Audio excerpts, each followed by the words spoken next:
मुजफ्फरनगर में 17 तारीख को भारतीय किसान यूनियन द्वारा महापंचायत बुलाई गई है और इसके लिए संगठन की ओर से पूरी ताकत झोंक दी गई है।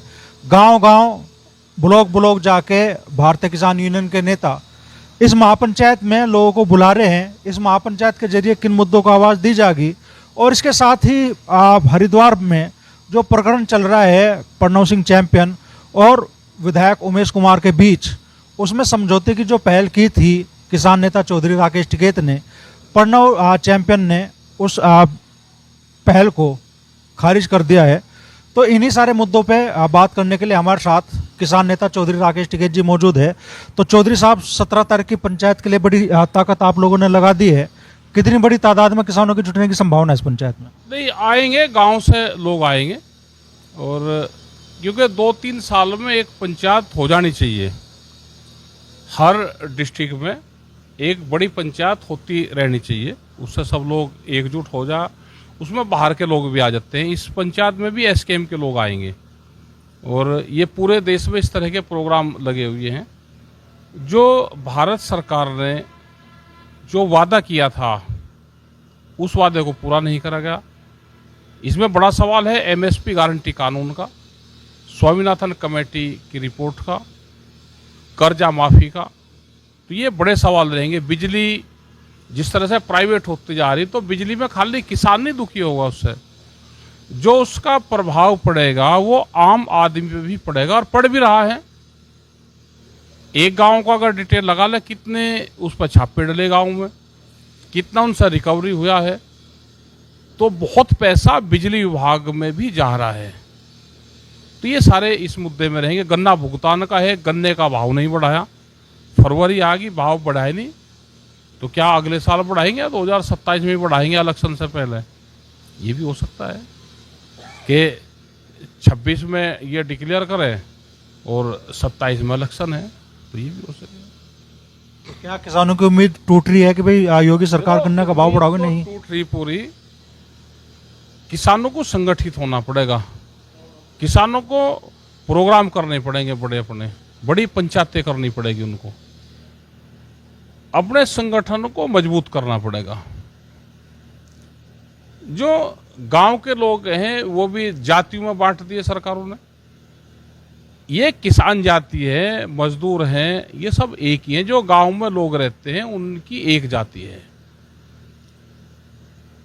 अब जैसे भूमिहीन किसान हैं, गांव में दूध का काम करने वाली हमारी महिलाएं बहनें, एक साल में 15 से 20 रुपया लीटर दूध कम हुआ, उसके रेट घट गए। क्या बजट में दूध की कोई पॉलिसी आई उन महिलाओं के लिए? जो घास दूसरे के खेत से काट कर जाती हैं, क्या उनकी कोई योजना आई? क्या एजुकेशन की कोई पॉलिसी आ रही? One nation one education, one nation one health, इस पे भी काम होना चाहिए। ये सारे हमारे इशू रहेंगे इसमें।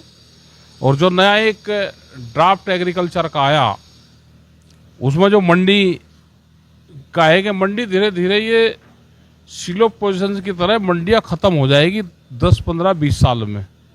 नई दिल्ली में आज जनता वोट दे रही है, राजनीतिक दलों ने तो बड़े बड़े वादे कर दिए। क्या लग रहा है, क्या संकेत मिल रहे हैं भाई किसकी सरकार बनने जा रही है दिल्ली में? ऐसे ना तीनों पार्टी अब अपना मजबूती से चुनाव लड़ रही। अब देखो क्या होता है। ज़्यादा तो कुछ कह नहीं सकते, सब आप अपने दावे करेंगी, सब आप अपना काम करेगी। कोई काम को गिनवाने का काम करेगा, कोई मौजूदा काम को बताएगा, किसी ने पीछे विकास करा है उसकी बात करेंगे, तो सब अपने विकास के इशू पर बात करेंगे। अच्छा चौधरी साहब, पश्चिमी उत्तर प्रदेश और उत्तराखंड की राजनीति में बड़ा मुद्दा गरमाया हुआ है खानपुर विधानसभा का। कुंवर प्रणव सिंह चैंपियन और विधायक उमेश कुमार के बीच में जो कुछ हुआ वो सुर्खियों में है और आप सामाजिक हिसाब से आपने बड़ी पहल की थी दोनों के बीच में समझौते की भी। आप दोनों पक्षों के पास गए भी, दोनों पक्षों से मिले भी और लग रहा था अभी सुलह की कोई डर कर खुल जाएगी, सुलह का रास्ता खुलागा। लेकिन प्रणव सिंह चैंपियन जी ने तो पूरी आपकी जो कोशिश थी वही खारिज कर दी। उन्होंने जो सुलह की आपकी कोशिश है उससे इनकार कर दिया। नहीं, ऐसा नहीं, उसने कोई इनकार नहीं करा। सुलह तो होगी भाई, सुलह हुई कहाँ नहीं, सुलह तो होगी। जो लड़ाई हो रही थी मौके पे, अलग अलग लोग वहां पर जा रहे थे, वो रुक गए तो सुलह तो होगी। सुलह किसने खारिज करी, किसने करा, सुलह तो होगी। समाज ने मान ली, समाज के लोग वहां पर थे भाई, समाज के जिम्मेदार लोग नोएडा से लगा के दोनों तीनों पक्षों के लोग वहां पे थे, और उन्होंने फैसला ले लिया कि भाई समाज अब इकट्ठा नहीं होने का, इस तरह की मीटिंगें नहीं करेगा, तो होगी सुलह तो। और प्रणव में भी जो हमको कहा दोनों लोगों ने, उन्होंने कहा कि एक दूसरे की जिम्मेदारी कौन लेगा, वे मेरे खिलाफ कहेंगे तो उनकी जिम्मेदारी कौन लेगा। दूसरे ने भी कहा जी वो मेरे खिलाफ कहेगा, उसकी जिम्मेदारी कौन लेगा। मगर भाई समाज लेगा दोनों की जिम्मेदारी।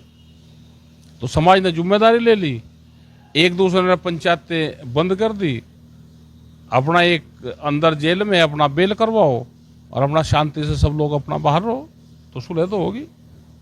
वो तो फेसबुक पे आप पोस्ट डाल कर कह रहे हैं कि साहब मेरी तुलना उमेश कुमार जी से कैसे कर दी, आपको ताऊ जी, आप चौधरी टिकैत जी के लिए, बाबा जी साहब के लिए बड़ा सम्मान भी जता रहे हैं, और कह रहे हैं भाई हमारे तो ताऊ के लड़के हैं, हमारी तुलना कैसे कर दी उमेश जी से। जब दो पक्ष आमने सामने होते हैं तो छोटा बड़ा अगर वहां पर आप कहोगे तो फिर राड होगी। इसमें ना किसी की हार हुई, ना इसमें किसी की जीत हुई।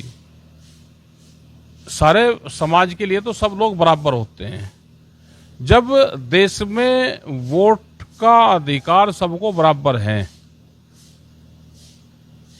एक वोट की कीमत, चाहे वो खेत में काम कर रहा मजदूर है उसकी भी वही वोट की कीमत है, और एक कोई बड़ा आदमी है तो उसकी भी वोट की कीमत एक ही है।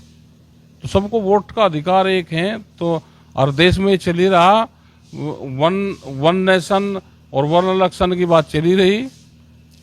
तो ये तो समझाने का वो होता है, जब दो पक्षों को समझाया जा किससे क्या बात हुई, ना पंचायत के लोगों को बाहर बतानी चाहिए। दोनों लोगों ने बात मानी और दोनों ने उस पर सहमति जताई। दोनों ने अब अपने वीडियो डाल रहे हैं कि हमारे समाज के लोग अब इकट्ठा ना हो, हम पंचायतों को वापसी ले रहे हैं। तो यही तो समझौते होते हैं। तो आप मानते हैं भी सार्थक रही आपकी पहल, चूंकि दो जाति जो आमने सामने थी, कहीं ना कहीं वो टकराव टालने में? हमारी नहीं, हम कोई अकेले नहीं उसमें थे, उसमें सब जातियों के लोग उसमें थे और उन्होंने वो पहल करी है। उसमें हम भी एक थे। उसमें ये नहीं कि हमने पूरा अपने ऊपर ले लिया और हम सब चीज जो करवाते, हम नहीं, समाज के लोग उसमें थे और वो सर्व समाज के लोगों ने ये निर्णय लिया कि जो जातियां लड़ रही हैं ये ना लड़ें, और उन्होंने उस बात को माना। अब अपनी वीडियो भी उन्होंने डाल दी कि हम वो पंचायत स्थगित करते हैं और हम अपने समाज की मीटिंग नहीं करेंगे। तो ये पहली है कि समझे।